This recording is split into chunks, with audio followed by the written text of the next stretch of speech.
Hey there, welcome to my recorded community session that really is focused on grief and prevention of radicalization. That sounds pretty out there, but really when we kind of dive into the brain and nervous system and relate that to the neurological process involved with grief and just other sort of mental health challenges, whether that's a mental illness or dealing with just life stress in general, whether the brain is fully developed, not yet fully developed, maybe wired in a different way that, may involve, people navigating the autism spectrum or ADHD or, anxiety or some other sort of diagnosable or diagnosed mental health condition. Again, that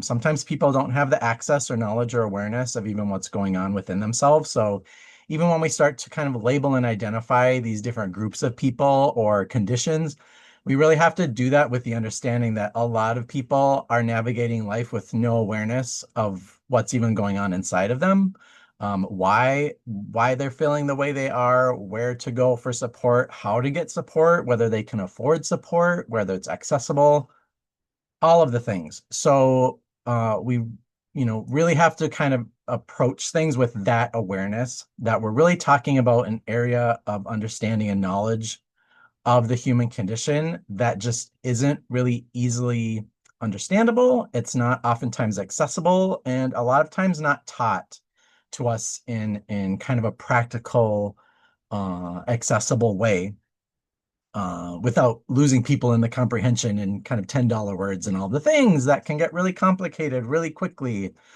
So here is, I just wanted to provide a safe space, kind of a general understanding and awareness of how you're feeling, or just even how other people are feeling, and how you can navigate that. So whether you're navigating your own thoughts, feelings, emotions, behaviors, or trying to navigate someone else's thoughts, feelings, emotions and behaviors, it's all related to how the brain and nervous system works.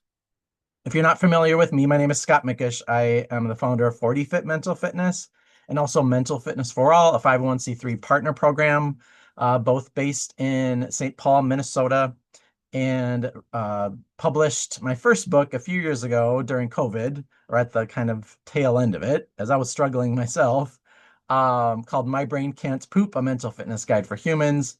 That covers a lot of this and more. And of course, my work has even evolved. So I'd like to go back and kind of re-release my book as well, with just more insights and information I've learned since then, as well. But if you would like to look for my book, it is on Amazon. It's free with Kindle Unlimited, and it's also produced as a podcast, so an audiobook, but in podcast format on most podcast platforms. So whether that's iTunes or Spotify, wherever you get your podcasts, look for My Brain Can't Poop.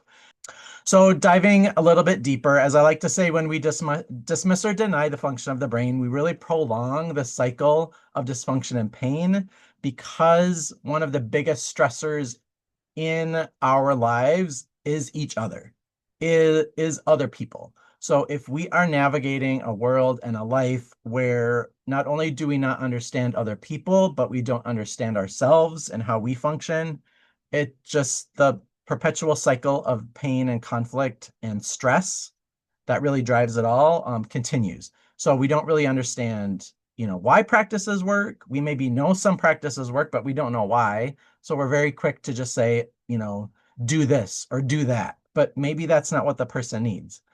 Whether it's eating well or meditation or prayer or spirituality or breath work, whatever the practice might be, without knowing why it helps and why it may not help, we can oftentimes create more problems than we solve. So this is really an attempt at getting to the root of what's going on within our human bodies, our human beings, um, starting with the brain and nervous system. Again, that can get very complicated very quickly, but I try to keep it simple to the basics. So it's at least a starting point for you to start to ask questions and learn more as you go. So really kind of a foundation, if you will. So when it comes to grief, obviously with the death of children and recent shootings in the Twin Cities, there have been multiple, the history of school shootings, just violence and humans harming each other in the greater context is really what I'm speaking to. So we can, think of a certain situation and want to resolve that situation, but really what is the human experience and what are all the factors both that may be influencing that behavior, the act of violence, but also the aftermath. Like, what do we do in the healing and dealing with trauma and tragedy and all of the things? So relating it to your life, and just kind of referring to my dogs as part of what I've learned in the grieving process. Maybe other people have had a pet, just thinking of something in your life, whether it's a person, a place, a thing, an animal, a loss of a job, a loss of a house, whatever that loss was that had some emotional significance to you, and dealing with the reality afterwards of not having that in your life anymore is really your nervous system adapting and navigating to figure out how to live in a world in the reality that is the world without whatever it was that brought us joy previously. So I like to, use my dogs as an example. You can use this, apply it to yourself, however you might as well. But just in that experience, knowing that one loss, the end of one thing is often the beginning of another, but that doesn't erase, it doesn't eliminate the loss of that previous experience, the loss of that previous love, that sense of safety, whatever it is that we maybe lost.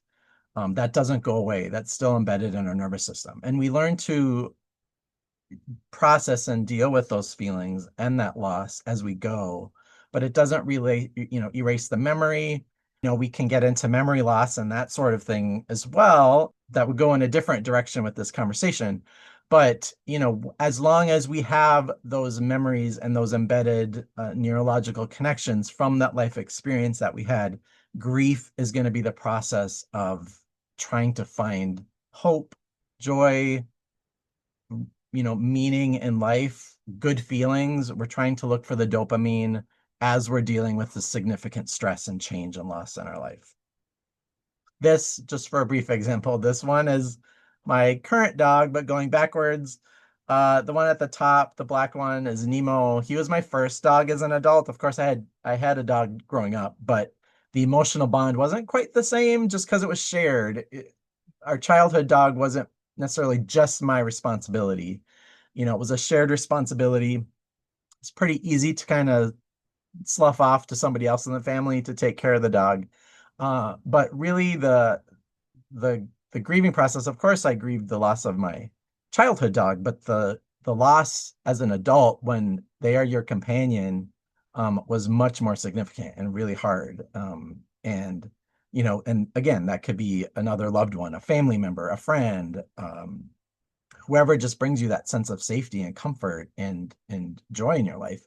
Even if the person or animal is a stress driver, it's still a reality in life that you have to adjust to not having somebody or something in your life again. And finding the joy and kind of the purpose and meaning in not just letting my grief dictate and drive my choices, that it was really hard to adopt another dog after that loss. And sometimes people choose after significant loss that they don't want to do that again. So whether it's a relationship or a divorce or losing a home or what have you, sometimes it's too much and people don't want to, experience that again. But I really found that, especially when you have, an animal or something in your life, whether it's community or family, that you're left with a void, and there's a part of you that wants to give, it wants to give your energy in that way. And that's part of the grieving process. So not only are we just dealing with the reality that what we had is gone, but now we're kind of stuck with this energy that we really want to feel and share, and not knowing how to do that and maybe feeling guilty for it. So it took me, some doing to adopt my second dog, which was Nayla down here with kind of the white scruff under her chin. And then after losing her, wanting to take a break again, um, but finding a dog who was just too great to pass up at the Humane Society and realizing that I had love and caring and energy to give and share that felt better to have in my life and to process than just losing that along with the loss of the companion and friend and dog that we had. So it can be a mixed bag, and it really depends on what you need, what your life experience is, and how to navigate moving forward without just being stuck in the past. So those emotions can be so heavy that a lot of, whether you go through therapy or grief counseling or something like that, a lot of it is figuring out how do I move forward from this because so much keeps reminding us of the past experience and kind of gets us, stuck a lot of times, which is completely normal and natural as we'll kind of go through some of what's going on inside of you. So brain-wise, whether it's mental fitness or mental health or dealing with grief, kind of whatever we're talking about, or even a mental health condition. So again, relating to, ADHD, or anxiety or bipolar, some of these different mental health conditions, or even just brain development. I personally just consider them all the same thing, but in our health community, we like to separate mental health from brain health and function. So just for that purpose, I'm separating them, but in my brain, it's all the same thing. We're talking about the brain and nervous system. And so two big parts of the brain to understand, of course, there are many regions that we've identified and functions, and we're still learning and exploring and figuring things out. But what's really helped me and just explaining to other people are knowing the amygdala and the prefrontal cortex. So the amygdala is your, kind of protector, your stress response facilitator, if you will. And you're born with that part of your brain. It's about the size of an almond, which is amygdala is Latin for almond. So it's a small part of your brain, kind of in the center there. You're born with that. It's why babies cry, when they're hungry, when they're uncomfortable, when they soiled themselves, when they need to sleep, whatever the thing is, we have a stress response because we don't feel safe. We don't have what we need. We need something to regulate our nervous system. And at that stage in life, we don't know what it is. We don't know how to provide it for ourselves. And so that instinctful reaction is to get others to help, bring attention to what we need. And that's an unconscious process. So that means that we don't consciously think, oh, hey, I'm hungry. I need to cry. I'm going to cry now. We start crying. We feel stressed, and then we have to figure out what's going on. So that's the amygdala, and that part of your brain, your unconscious nervous system that's keeping you alive, essentially, uses it's about 90 to 95% of brain activity, and that's how much energy is going to that part of your brain as well, too. So, and your nervous system, keeping your heart beating, keeping your, lungs breathing, all of your organs functioning, all of the cellular activity that requires neurological stimulation and muscle movement and all the things, is your brain and nervous system keeping things going. And that all happens unconsciously. So you can be consciously aware of the fact that I'm breathing and my heart is beating, but we're not consciously controlling it. So if that makes sense. So a lot of times when people talk about the unconscious nervous system, it's kind of implied that, oh, we have no idea what's going on. Well, we do. It's just we don't consciously control it. So we fall in love, we get scared, we feel sad, all of the things. We don't consciously choose. It happens, and then we have to consciously figure out how I feel, why do I feel this way, what do I do? So that's the conscious part. That is your prefrontal cortex, is your higher functioning brain, and that's the last part of your brain to develop in your mid 20s. And that part is, maybe only probably about 5 to 10% of brain activity. And part of that is your unconscious nervous system is processing billions of neurological signals a second. So it takes a lot of energy, even though you're not consciously aware of that. A lot of times people will have the response of, oh, if we could just use that energy to put into our conscious thinking, it's like, well, you probably would die because there's a lot of energy going into keeping you alive. And do you really want to think about every beat your heart is taking and have to control all of that? So there's a reason why your brain unconsciously is using a lot of energy to do all of these things that not even, we don't even understand how it works. That's part of our conscious brain, is trying to learn and understand. Our prefrontal cortex, then, kind of that processing, conscious processing part of our brain, can only process about 60 bits of information a second compared to the billions that our unconscious nervous system processes. So there alone, it tells you why, 90 to 95% of brain activity is processing unconscious neurological signals. The 5 to 10% is then consciously processing, how am I feeling? What is going on? What's in my environment? What do I hear, smell, taste, all of our, five senses, and then our internal sense of just kind of that emotional awareness as well. So the prefrontal cortex, again, if you kind of want to read through this, short-term memory, working memory, empathy, critical thinking, problem solving, all of those great kind of mature, higher functions are prefrontal cortex that get signals after our amygdala and unconscious nervous system react and respond to whatever stress or whatever pain or discomfort we might be feeling to keep us alive. And that also is connected to our long-term memory. So a lot of long-term memories are associated with heightened emotional states. So whether it was super exciting and fun, or it was very painful and traumatic, and that can lead into PTSD, where those long-term memories are just so burned and embedded in our nervous system that we can't shake them. Like they're wired into our conscious nervous system. And then we're left with how to consciously heal, and what are the practices and support we can get to help redirect and regulate that part of our nervous system again. So I hope you're staying with me, but these are the two parts of your brain and nervous system that are really important to understand, because a lot of times we believe that we consciously have control of all of the stuff that's going on inside of us, when in fact it's unconsciously happening, and we might be struggling with thoughts and feelings and behaviors that we don't know why we're doing it. All we know is, for some reason, our nervous system is directing us to do that. Somehow it needs it, whether it's a dopamine response feeling like reward, or it's just a pathway that's been forged, and whether that's due to trauma or some sort of neurological development that influences this behavior, and we don't have conscious control of it. So the best we can do is understand it, figure out what we need to maybe regulate and find that balance. Maybe it's a neurological and neurochemical imbalance.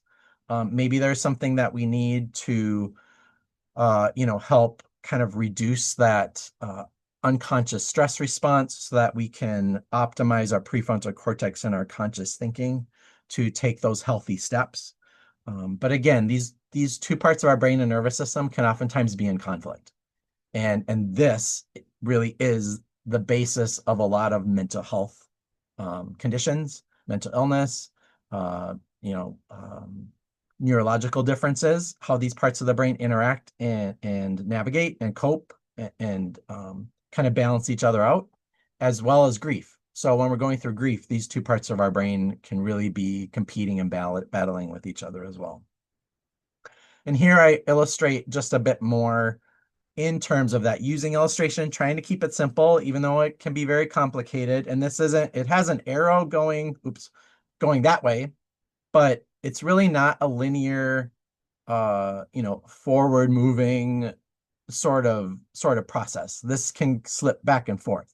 So we can even kind of slip back and forth and loop-de-loop and all the things. But to be able to use, kind of an illustration and a diagram to help you understand what's going on, and kind of the terms that we've historically used, or kind of, the process that we've understood previously and we're continuing to kind of understand and better explain. We have that threat or loss, and of course we hear about cycles of denial, going into anger, going into depression, going into some sort of acceptance, bargaining, some of those different nuances of grief that we've maybe heard about. This really seeks to explain what's happening. Your nervous system is trying to rewire and find a sense of safety again. And again, without knowing where that safety is, how to even process what's happened to us or that loss.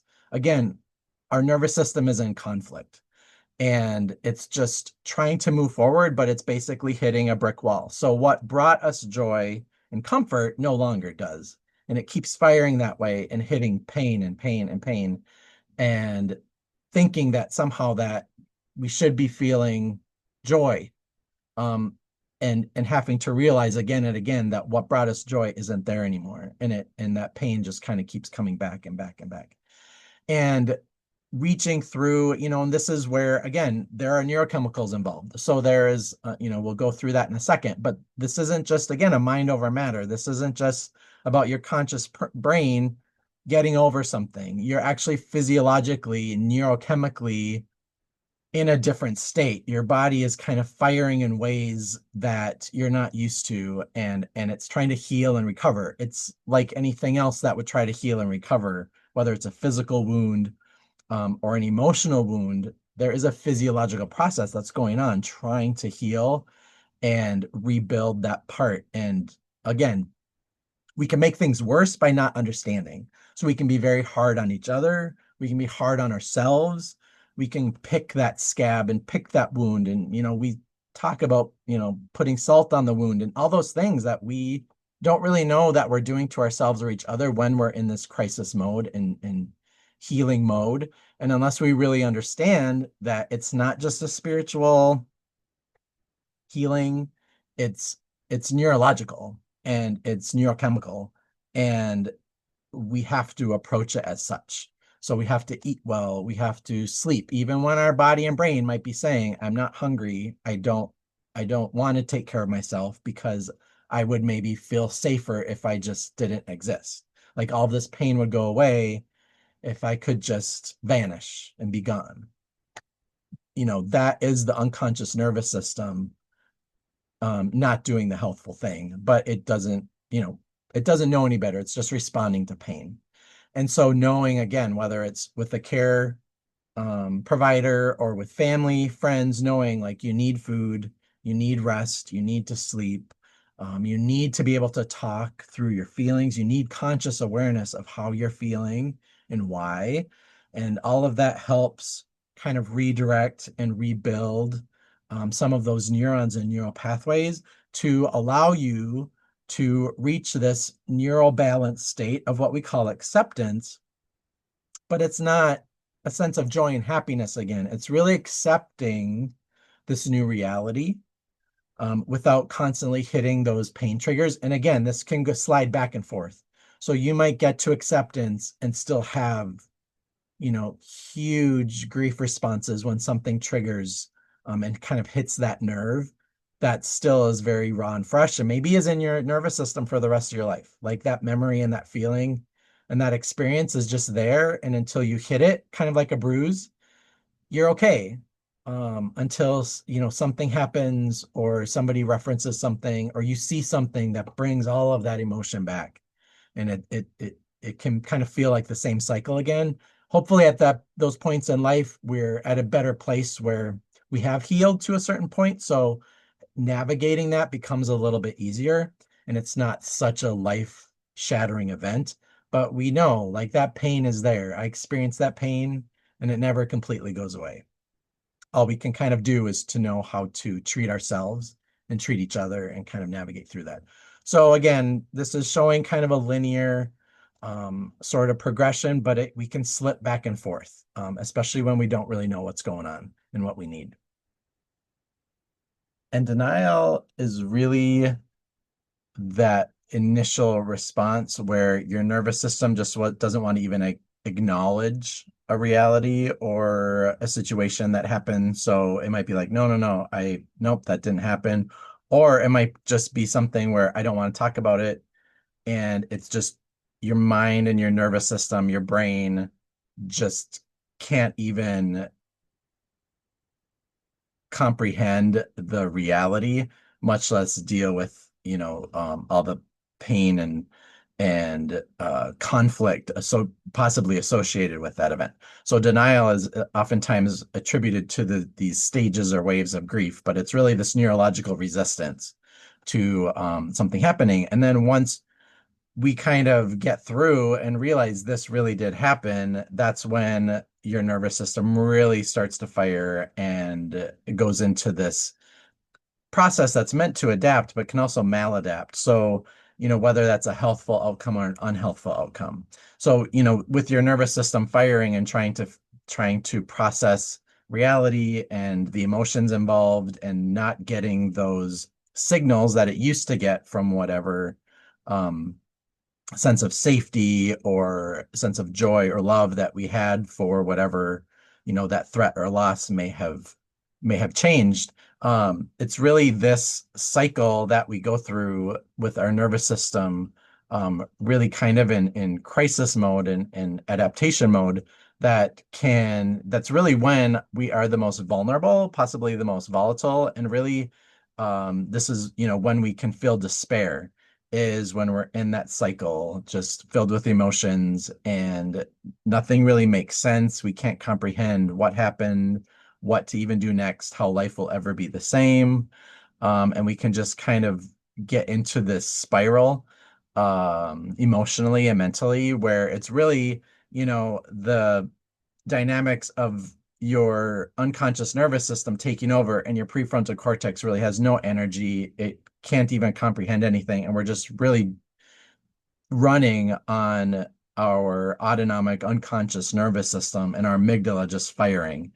And that's kind of the hardest part of grief is that cycle and that process that we can get into. And that makes us really vulnerable because what we are seeking is a sense of safety, hope, some sort of outcome like a release from these emotions, a release from this reality that we don't want.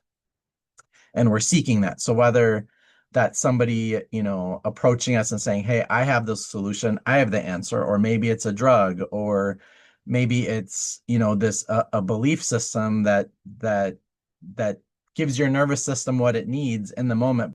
And this is also why when we're in that cycle, why belief systems are very powerful because they are embedded in our unconscious nervous system. And again, they can be healthful or not. If we do have a belief system that believes in a God that's forgiving and supportive and is always there to help us through these, challenging times, that can be a source of hope that helps get us into a more regulated neurological state. So this dysregulation that we're going through can be absolutely impacted by the belief system that we have and some sort of, spiritual belief that we have even.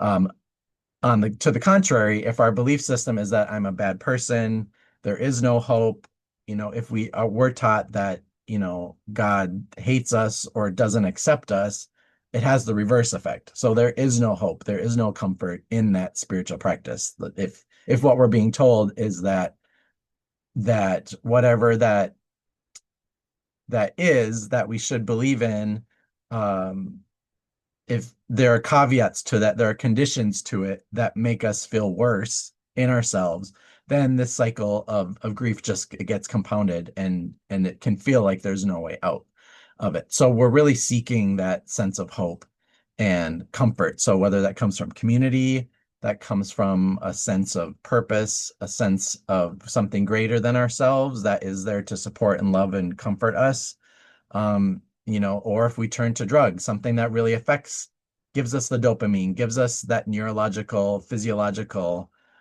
change that we want, but it's temporary, right? So if we turn to drugs and that sort of thing, when we're in this challenging cycle of grief, we can become addicted to that thing just for instantaneous relief, but it never actually resolves and allows our nervous system to adapt in a healthful way. And again, just showing the visual of your brain and nervous system are very real. So as much, debate and philosophical understanding and theories we might have even about, spirituality or our ego or willpower, those are really all constructs and ways that we've come about to try to talk about the human experience.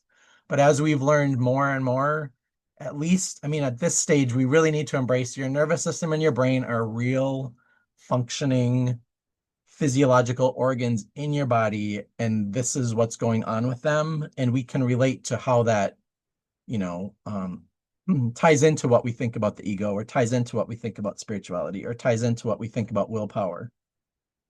But the basis is we have a nervous system and brain, and they manifest in these different ways.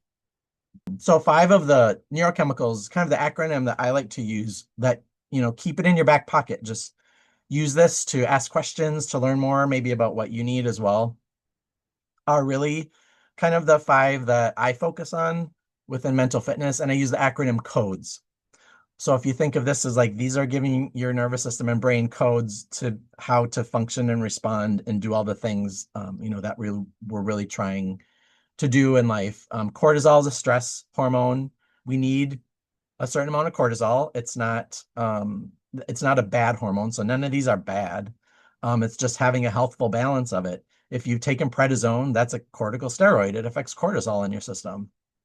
Oxytocin is the neurochemical that allows us to feel connection with nature, with other humans. It's something that's related to the experience of love and just things that really bring us deep meaning. And this can be related to spirituality again. So that oxytocin sort of connective neurochemical reinforces those neurons that can help us, feel connected and help us feel supported. Dopamine is, and these all kind of are mixed together and in different ways and in different forms for different life experiences. But dopamine is really that reward neurochemical. So when we, are talking about dope and being addicted to something, that is some sort of chemical is inducing a dopamine response, and it makes us want to do it more. It makes us want that thing more. So dopamine is also what's triggered when we're online and we get likes and dislikes and all the things, and we want to, it's kind of like gambling. We want the reward, and dopamine is the bonder and the neurochemical that helps reinforce those neurons that really make us want to repeat that behavior over and over again. So the trick with healthy behaviors is finding reward and the dopamine in healthy behaviors that make us want to do it again and again, whether that's a high five or a hug or whatever reward. The more intrinsic we can make it, the more emotional we can make a reward, the more meaningful we can make a reward, the more dopamine we are experiencing and emitting and reinforcing. So this is really the value of having a coach, of having a trainer, of having a support system, of having cheerleaders, like whatever you want to call them. They are outside providers of dopamine that we can't always provide for ourselves because we might be in a very difficult emotional state. Whether it's doing the healthful thing can be really hard, and it's maybe something we don't want to do and we just don't feel motivated.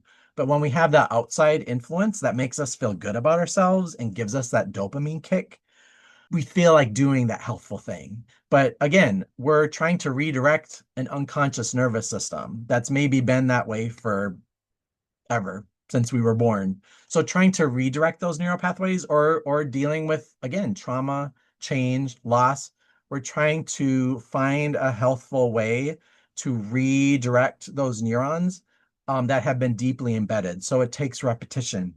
It takes continual repeated practice so that other neurological connection kind of withers away and this new one strengthens and forms. And that's why practice and repetition and reinforcement are so important when we're trying to heal and kind of redirect maybe an unhealthful or painful neural pathway to a more healthful one. It's a process, and it doesn't just happen instantaneously. It doesn't happen overnight. It doesn't happen in 2 months or 3 months. We can easily slip back into old patterns because that is our unconscious way of navigating. So it takes that constant awareness and mindfulness and repetition. So although, again, those words that you may be familiar with. Endorphins are kind of pain relievers. So if you're exercising, that can, help reduce pain, and they kind of help you feel good in doing whatever that practice is again. So it kind of helps your body move. And so that's really important to know. Serotonin as well is kind of a neurochemical related to digestion. Mostly 90% of serotonin is comes from a healthy gut, comes from your gut. So there's a reason to eat healthfully. There's a reason, to not starve yourself, to do all those things that we maybe think are healthy, but you're really putting wear and tear on your body and you're not getting the neurochemical release that you should. So serotonin kind of helps you feel content and safe. We can provide that for each other, but again, a big part of it comes out of eating healthfully and having a healthy gut biome. And you might even relate it to why we call it comfort food. That there's a lot of reasons why we eat that's not just for survival and replenishment, but it helps us feel safe and content and provides a healthful and neurological system. I'm going to try to wrap it up here in a couple seconds, but a couple of takeaways is just the fact that every brain is as diverse as every body. And that's really the concept of neurodiversity. So again, when it comes to finding what you need or what somebody else needs, we really need to address it from the individual perspective. What is going on inside of them? What is their brain and nervous system doing? It's maybe different. They need something maybe that's different than from somebody else. So it's really important to not just treat everybody with this broad brush that, this is the one thing everybody needs. I do feel like understanding is something everybody needs. But again, their comprehension might be different. It might be really difficult for some people to comprehend all of this. So finding ways to help people who are struggling by knowing this information and what we know is kind of part of the purpose. So it's not having everybody be an expert on the brain and nervous system. It's having enough people who know that can help other people who don't know. Or who don't understand. So children aren't going to be able to understand all this, but we as healthful adults can help make sure that children develop healthy brains and nervous systems. So that's the goal. That is the paying it forward sort of thing. That it can be related to genetics, body chemistry, blood flow, nutrition, environment, experience. So again, experience being a big one when it comes to grief and life experience and how that affects our nervous system and brain development. These are huge stresses that we're dealing with, and that can affect our neurological activity, our neurological development, the information we receive, what beliefs do we have? What is the information we are receiving to educate, to raise awareness, to know and understand and accept ourselves and each other, to build those relationships, different healthful relationships, all of sleep, accessibilities, all of these things that help us regulate our nervous system, navigate life, and just be human in as healthful a way as possible. We're really a lot of times aiming at that behavior, but not knowing what's driving that behavior. So again, what's influencing, what are those variables and factors? What is our unconscious nervous system processing? Those billions of neurological signals. What is our prefrontal cortex processing? Those dozens of neurological signals. And how are we processing that? How is our brain functioning? How did our brain develop? What are we dealing with and processing internally? And how can we support that in different people, in ourselves, to achieve those healthful behaviors? And then finding that reward and reinforcement to repeat. So neurologically, I like to use kind of the 4 R's is recognize, regulate. So that's the practice. Is it breathing? Is it therapy? Is it talking to somebody? Is it prayer? Is it meditation? Is it eating better? Is it getting more sleep? What are those practices that we can do to regulate? And then redirecting that behavior. So how we're taking those steps to get where we want to go. What is the behavior that we're trying to achieve and redirecting in that way? And it could even just be thoughts and feelings that we're trying to achieve that affect our behaviors. But again, finding the reward. So recognize, regulate, redirect, and then reward and repetition. I kind of lump those together. That it's kind of that reinforcement. So recognize, regulate, redirect, reinforce. And reinforcement comes through reward and repetition. So how are we reinforcing those neural pathways? Again, please, if you would like to talk more or need more information, reach out to me, Scott at 40fit.net. Look up 40fit.net, or check out My Brain Can't Poop again on Amazon, in print or ebook format, or in audiobook format on most podcast platforms. So I hope you found this enlightening, insightful, maybe raise some questions, and I hope you find what you need to thrive in life and to get through all of life's challenges and to support others in the process. Take good care.